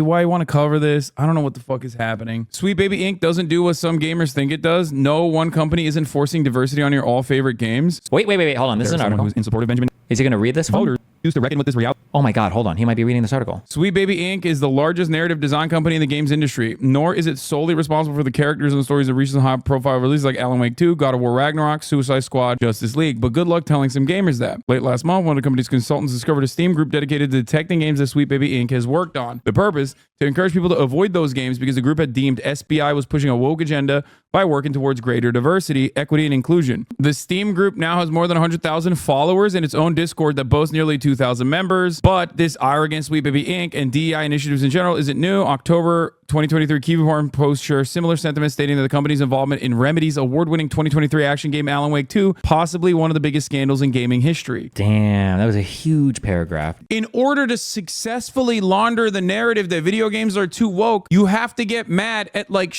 games and then slap them with the woke sticker. My point always, when it comes to art or when it comes to movies, when it comes to television, when it comes to video games, is make good games. Make good movies, make good games. I do not give a about anything else. A lot of this like liberal DEI it usually is just marketing. I don't know who the they're marketing for, but it's just like you're angry at the wrong thing. It's like a fraction of the budget. And sometimes it leads to positive results, but it's not the focus on like making sure that there is trans visibility in a video game that makes the video game bad. The conversation around Sweet Baby Inc. has ignited a fundamentally misinformed Gamergate-esque firestorm as employees have faced rampant harassment as a direct result. Industry figures have had to deny allegations that SBI comes in and completely changes their games. I spoke with several employees of Sweet Baby Inc. to learn what the company actually does, and the misunderstanding of its role in the industry highlights a far broader problem. The games industry has had its fair share of struggles lately, for massive layoffs and wildly expensive games like Suicide Squad falling short of expectations. According to its loudest members of the Sweet Baby Inc. detected Discord, the company is directly responsible for those failures, not the studios that employ them in the first place, because of the content Sweet Baby allegedly forces into games. Dude. Oh, good job. Thank God.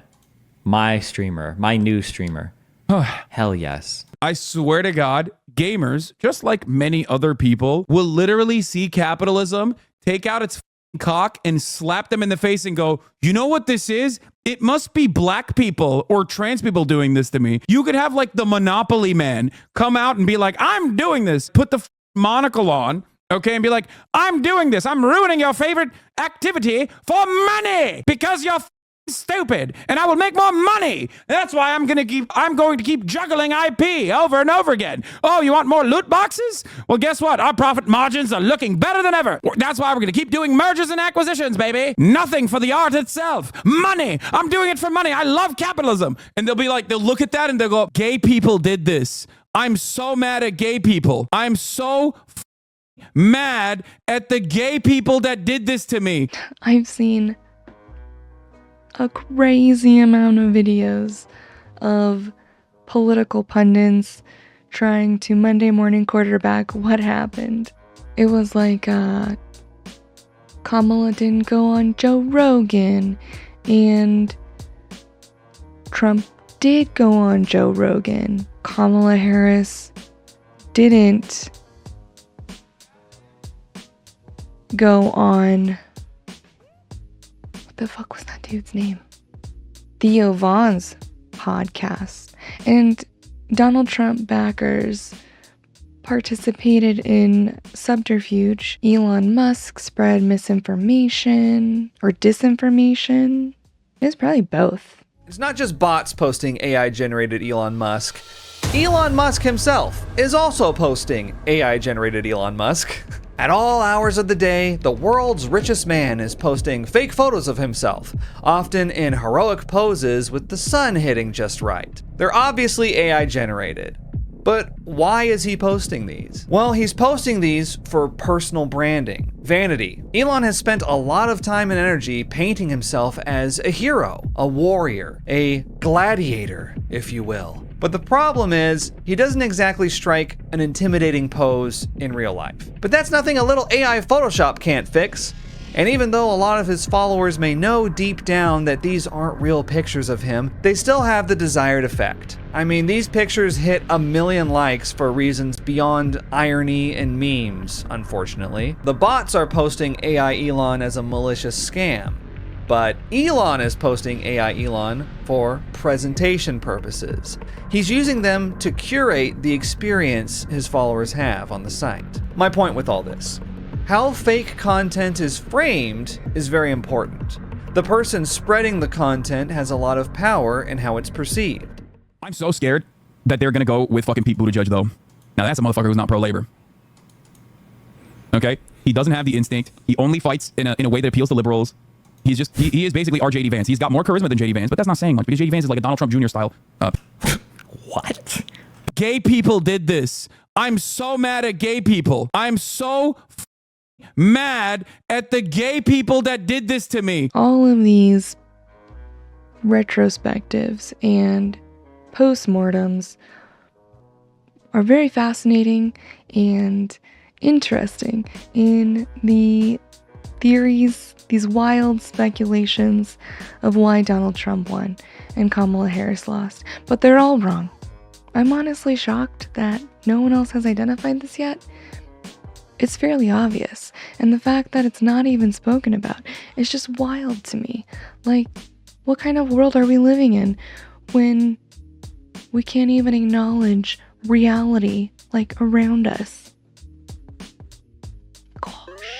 We reached out to Valve and Discord multiple times to ask how a group using their platform to target a company was within the bounds of their terms of service. No answer back yet. Excuse me? Are you seriously going to allow people to insult a company? Did you know they make products? They make slop you can consume.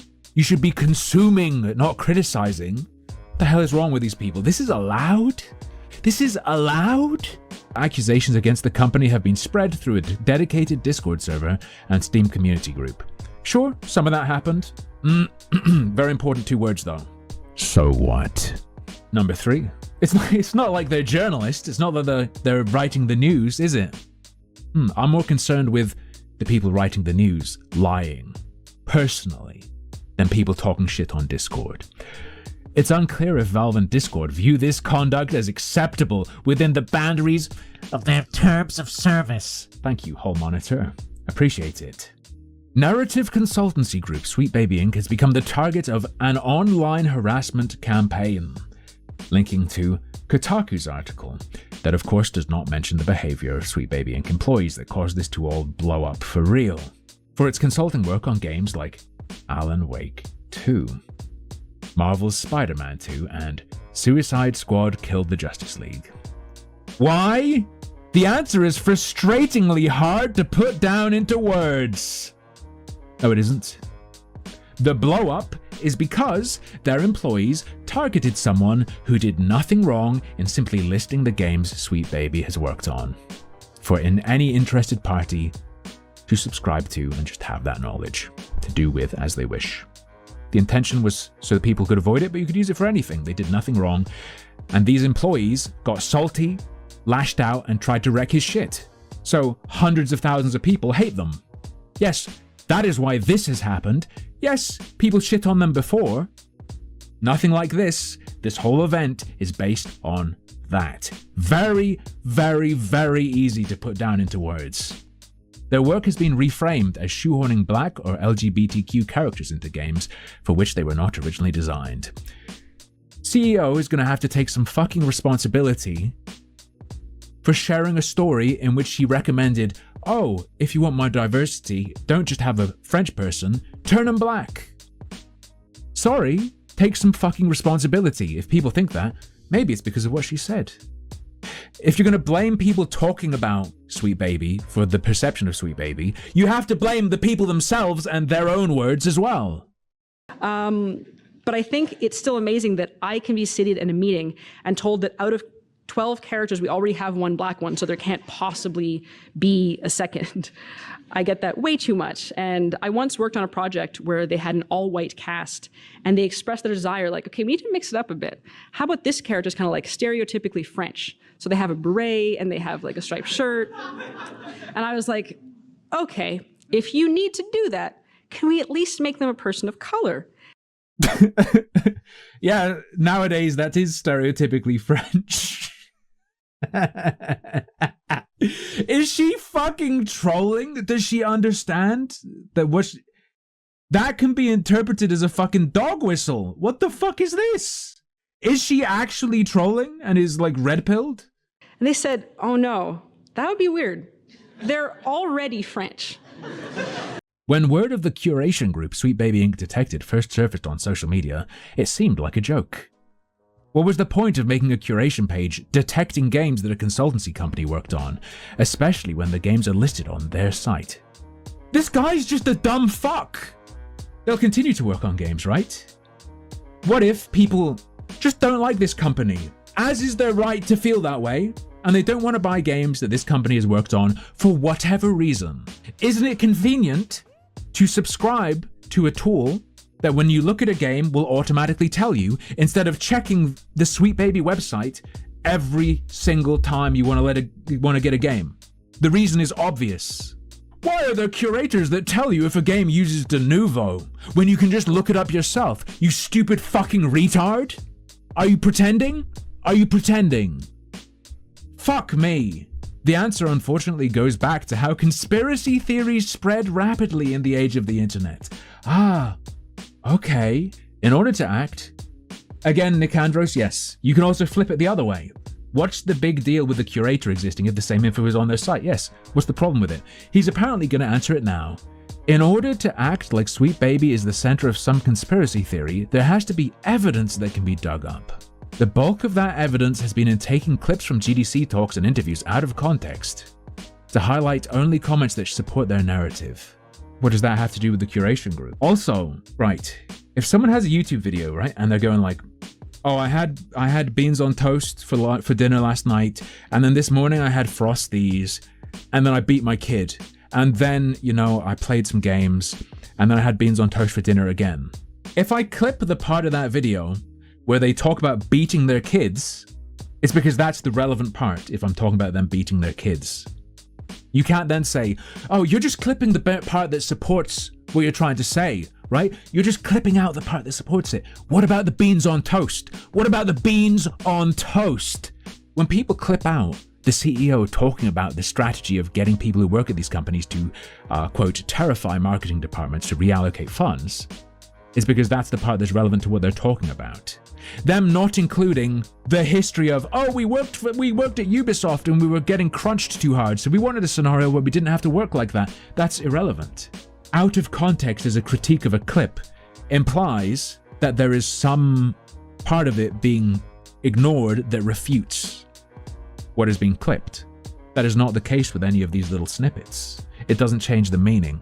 Absurd. Curating games in this fashion on Steam also allows the moderation group to use Steam's curation tools to claim they've revealed what games the agency has been working on. If you're schizophrenic, that's what they're doing. If you have like paranoid schizophrenia, that's what the group is. Sure. Instead, it's just a convenient way to, within Steam, have a little label on games where you want to know that. It's that simple. Yeah, random name. Well, even more than that. Who cares if they're right or wrong? True. They're not doing anything wrong by making a list like that and using it. They have the right to not buy a game for whatever reason they want. I don't think they should be stopped from more easily knowing that it was worked on. Do you want someone who thinks you're an evil puppet master buying your games? You want to trick people into buying your stuff? You're a fucking scumbag if you want that. You're a freak. However, there's another reason now. When you're critical of Sweet Baby, what happens? Their employees come out of the woodwork to try and direct people to fuck your shit up. Get you banned, have you lose all the game licenses you have on Steam, they will come after you. I feel like a good reason to avoid Sweet Baby games is so that if you don't like it and you say you don't like it, or you don't engage in it in a way they want and they see it, their schizo employees don't come after you. I think that's a pretty good reason to avoid Sweet Baby products. Because their employees are insane and will try to get you banned. I think that alone is a really good reason to not support them. That's totally fair in my opinion. If there wasn't a reason before that day, there is now. Perhaps that's part of why they have to ignore that happening and pretend it didn't happen. You can tell people about a company, that's fine. In fact, that's even potentially good. What are these people on? What are they, like, I don't understand. Have they been so insulated from the real world that they think telling people about a company, even if you're wrong, is some horrible thing? So obfuscation and banning the worst behaving members of the group is the name of the game. They're trying to remain unpinnable, observed Sweet Baby Inc. Chief Operating Officer David Bedard. If you accuse them of doing something, they go, no, we're doing this other thing. And if you move to the other thing, it's like, no, we're doing this third thing. If you talk to random people online, it's not super coherent. Damn. Also, why do you want to pin down random people online? You sound like a Minecraft YouTuber. They can talk about you, David. You weak bitch. You turned yourself into a public figure. Eat shit every day for the rest of your life. You fucking moron. Did you not understand what you were doing? That's the cost. You did this to yourself. You cannot have a scenario where someone can promote themselves to the whole world. They can promote their company to the whole world, and then people can't talk about you. That's insane. That's above dictatorial power. You're a god in that scenario. No, you have to let people shit on you. Otherwise, you're a fucking evil megalomaniac. Maybe that's what you want to be. Maybe that's what you are at heart. If those loopholes aren't closed, those bad actors will have learned they can target other developers. They're gonna talk about other companies and corporations Guys, people are going to say bad things about companies and corporations. Oh fuck, people are going to not buy certain video games. Holy fuck. Go away, and this will be the beginning of another massive hate campaign that will leave our industry and its people worse for wear. Sorry, game dev is not an ethnicity. Our industry and its people worse. Game dev nationalism. Let's go. Usually, when something goes wrong in the country, the first person we want to blame is the president. And we should, because like that's just like what we do as like Americans. As a millennial, we would blame Obama, and well, it would be so easy to blame Obama, trust me, but it goes so much deeper than that. It happened in April 2011 at one of Washington, D.C.'s most glamorous nights.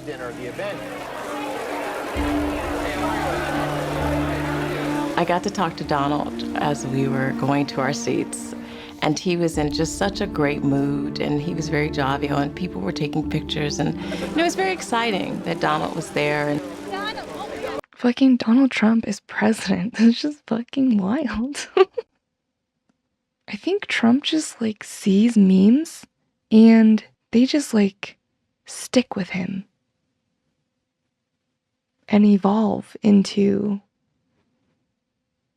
like a broader conspiracy. Okay, whatever. So yeah, back in the day when Obama was president, Trump... You are not allowed to be a president if you're not born in this country. He may not have been born in this country, but there's something on that person, maybe religion, maybe it says he's a Muslim, I don't know.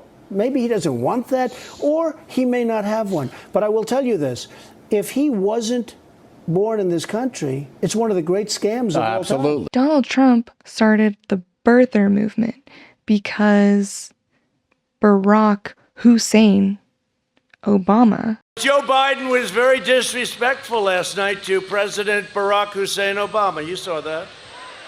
Barack Hussein Obama. Remember, Rush Limbaugh would always do that. He'd do Barack Hussein Obama. Because he's got a boss. Who's his boss? Barack Hussein Obama. Barack Hussein. Barack Hussein Obama. Remember the great Rush Limbaugh? Barack Hussein Obama. Here you go, Barack Hussein Obama. Did you see Barack Hussein Obama last night? Take little shots. He was taking shots at your president. It could have been Barack Hussein Obama, perhaps. We should ask him. Now, he was very nasty last night. I try and be nice to people, you know. China thinks we're a stupid country, a very stupid country. They can't believe that somebody finally got wise to them. Not one president, Bush, Obama, Barack Hussein Obama, have you heard of him? Joe told Barack Hussein Obama, they quote, only a few people got that. Or as Rush Limbaugh used to say, Barack Hussein Obama, remember, bro? He was a piece of work, we miss him. It's no surprise that Joe Donnelly is holding a rally this weekend with Barack H.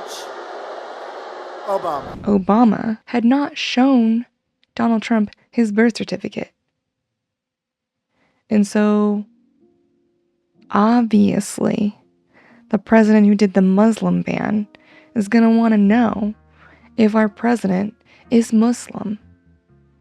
And also if he was born in Kenya. Nobody did background checks on this guy. When we worked on the White House Correspondents' Dinner speeches for President Obama, Judd and I would get on the phone and we would write jokes, but Judd was responsible for some of the funniest jokes that we ever wrote for President Obama, including a big hand in the jokes we wrote for the 2011 Correspondents' Dinner when Trump attended and was destroyed forever and we never heard from him again. Trump's invitation to the exclusive gathering came after weeks of attacking President Barack Obama on television.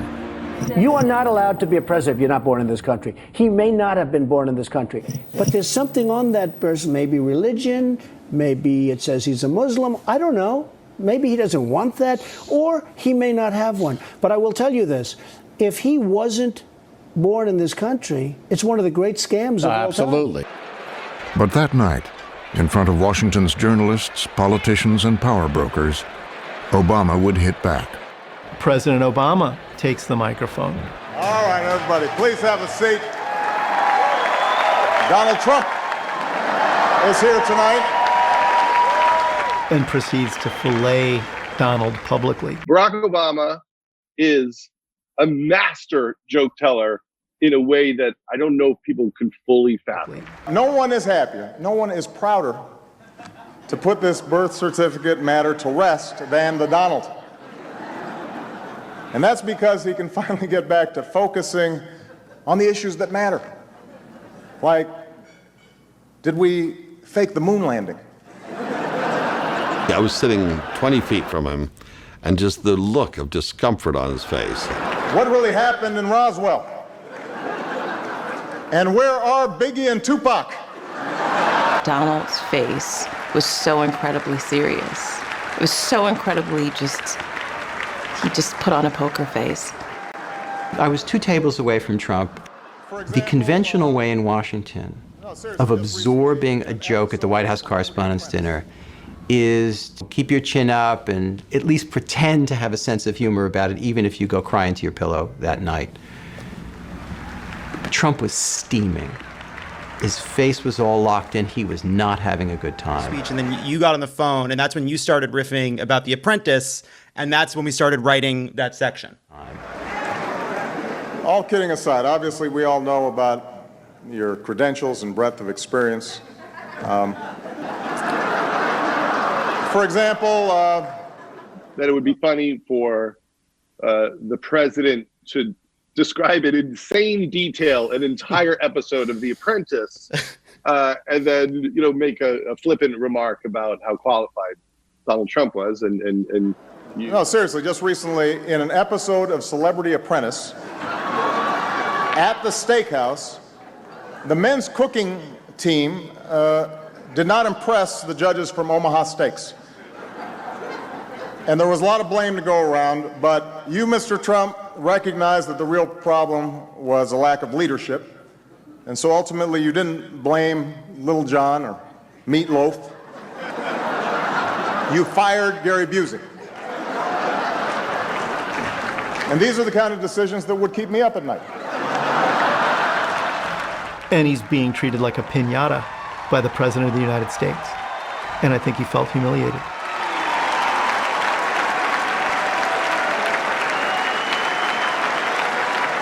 Well handled, sir. Well handled. But it just kept going, and he just kept hammering him. And I thought, oh, Barack Obama is starting something that I don't know if he'll be able to finish. And of course, many people have said, is that why Donald Trump ran for president? And I don't believe that's the case at all. I mean, he had been dancing around it for a long time. And I think he's had plenty of days of humiliation and plenty of days of wanting power. I don't think that was the defining moment of his life. Say what you will about Mr. Trump. He certainly would bring some change to the White House. Let's see what we've got up there. Donald dreads humiliation, and he dreads shame. And this is why he often attempts to humiliate and shame other people. So in the case of the president ridiculing him, I think this was intolerable for Donald Trump. I think that is the night that he resolves to run for president. I think that he is kind of motivated by it. Maybe I'll just run. Maybe I'll show them all. Every critic, every detractor will have to bow down to President Trump. First, we prepare our souls by stripping ourselves of all material possessions. Kool-Aid, Lorraine? Thanks, Lorraine. Lorraine? Ooh. Her name's Lorraine, too? We're all Lorraine, and you will be Todd, a name chosen especially for you by Gil. What does Bill do with all your stuff? He's holding it for us at the compound. Where's the compound? I'm not really sure. In Texas? Oh, you're not a singing group, you're a cult!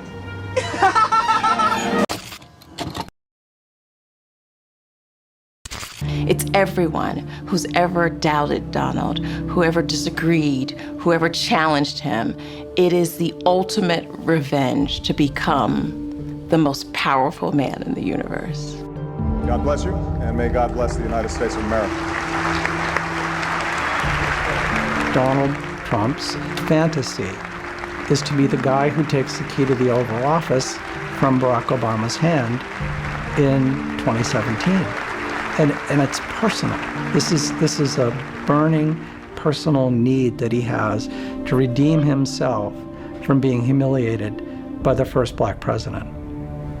While we want to blame Obama for Trump, it was his fucking joke writers. You guys made Trump through Obama. Barack Hussein Obama. My actual view is like, whatever his motivations, it doesn't matter. What happened was that our system was so fucking just broken, and media was so broken, and politics was so broken that this guy was able to sneak in. Like I was saying, while Obama is a hilarious president, great jokes, awesome jokes, the best jokes. He didn't write those jokes. These fuckers did. And that is why it is their fault Donald Trump is president. Thanks, guys. So the ultimate takeaways we have are: we live in a very polarized country, but condescending to one another is totally gonna help. We should keep doing that. Fuck these guys and go Broncos. Go America. Go America. Go Broncos. Yeah, go Broncos. Yeah.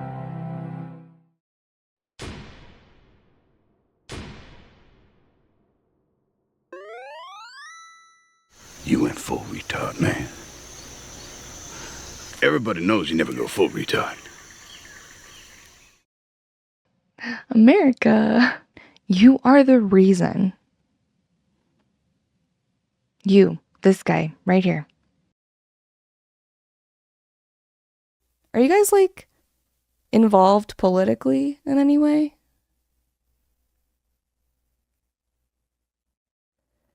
I mean, online at least even would help, just for context. And if not, it's okay. It's related to what we were talking about. Free Palestine. Not necessarily what I'm talking about, but, okay. I mean more, do you know, if you're involved online, like, kind of politically, you're familiar with some of, like, the spheres of influence in, LMAO Hassan. Oh, do you watch Hassan? Are you, what do they call it? A Hassanabi head?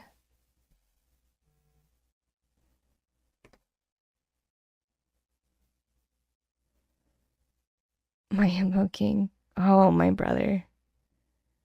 He has led you astray. Come to the other side. Just kidding. I'm on the left. I'm not on the right. But if you're familiar with him, you probably know who Brett Cooper is. Okay, let's say Biden versus Trump was so close. Let's say that. Are you asking me if I'd vote for Biden over Trump? Yeah, I would vote for Biden over Trump. That's like, I would never vote for Trump. That's fucking dumb. You'd vote for Trump? You love Senor Trump? Interesting.